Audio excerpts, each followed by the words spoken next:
of Reality karya Richard Dawkins. Kita memasuki bab 3 bagian adukan, seleksi, dan kesintasan. Saya ingin menyimpulkan bab ini dengan sekali lagi menuturkan kisah tersebut dengan bahasa yang agak berbeda. Saya telah menyinggung secara ringkas soal aliran gen. Ilmuwan juga membicarakan tentang sesuatu yang disebut kolam gen pool. Dan sekarang saya ingin jabarkan secara lebih panjang lebar mengenai apa artinya. Tentu saja tidak ada kolam gen yang harfiah. Kata kolam mengesankan sesuatu yang cair, di mana gen-gen diaduk. Namun gen hanya ditemukan di dalam sel tubuh yang hidup. Jadi apa artinya bila kita membicarakan soal kolam gen? Dalam setiap generasi, reproduksi seksual memastikan gen-gen dikocok seperti kartu. Anda terlahir dengan gen-gen hasil kocokan dari gen keempat kakek nenek Anda. Hal yang sama berlaku bagi setiap individu dalam populasi selama rentang waktu evolusi yang teramat panjang, ribuan tahun, puluhan ribu tahun, ratusan ribu tahun. Selama masa itu, proses pengocokan seksual ini memastikan gen-gen di dalam seluruh populasi dikocok secara menyeluruh. Dengan kata lain, diaduk-aduk. Sehingga masuk akal bila kita membicarakan tentang kolam raksasa bergelora yang berisi gen-gen, kolam gen. Anda ingat definisi kita bahwa spesies adalah sekelompok hewan atau tumbuhan yang bisa saling berbiak. Sekarang Anda bisa lihat mengapa definisi ini penting.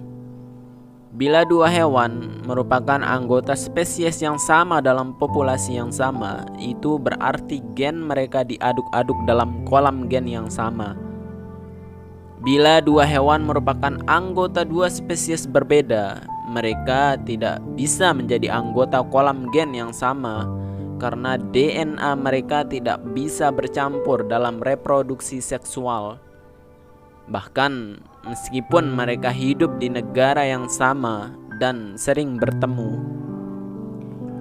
Bila populasi-populasi dari spesies yang sama terpisah secara geografis, kolam gen mereka berkesempatan bergeser menjauh sedemikian jauh sampai akhirnya bila mereka kebetulan bertemu lagi, mereka tidak lagi bisa saling berbiak.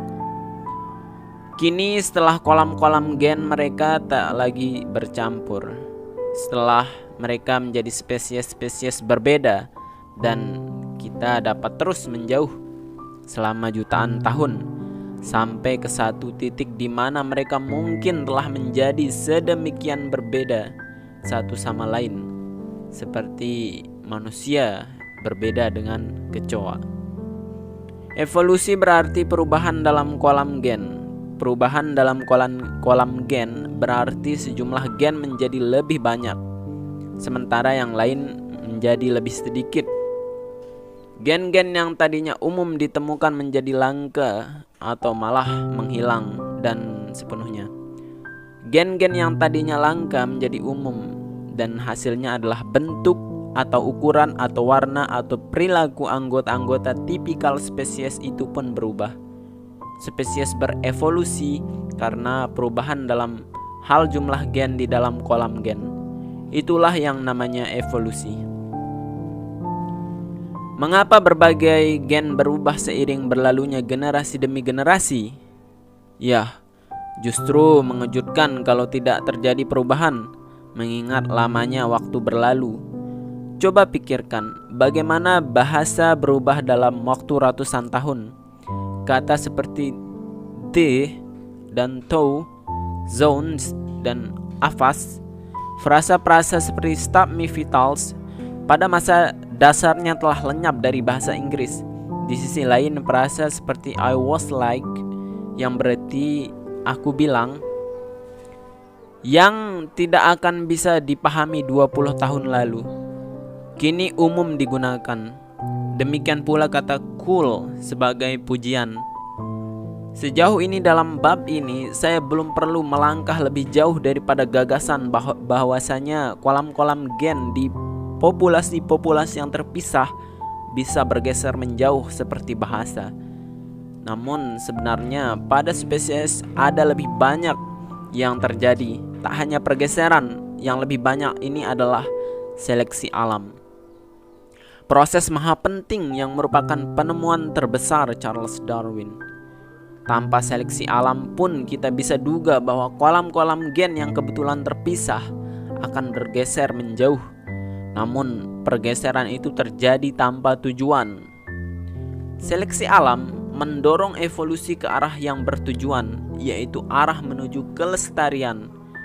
Gen-gen yang lestari dalam kolam gen adalah gen-gen yang bagus dalam hal kelestarian. Dan apa yang membuat suatu gen bagus dalam kelestarian? Gen itu membantu gen-gen lain membangun tubuh yang bagus untuk bertahan hidup dan bereproduksi.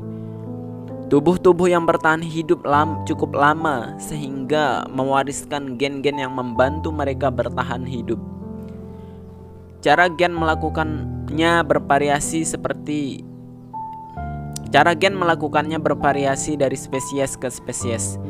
Gen-gen lestari dalam tubuh burung atau kelelawar dengan membantu hewan-hewan itu menumbuhkan sayap. Gen-gen lestari dalam tubuh tikus mondok dengan membantu tikus mondok membangun tangan kokoh bagaikan sekop. Gen-gen lestari dalam tubuh singa membantu membuat laki-laki yang berlari cepat, juga cakar dan gigi yang tajam. Gen-gen lestari dalam tubuh antelop membantu membangun kaki-kaki yang berlari cepat, juga pendengaran dan penglihatan yang tajam.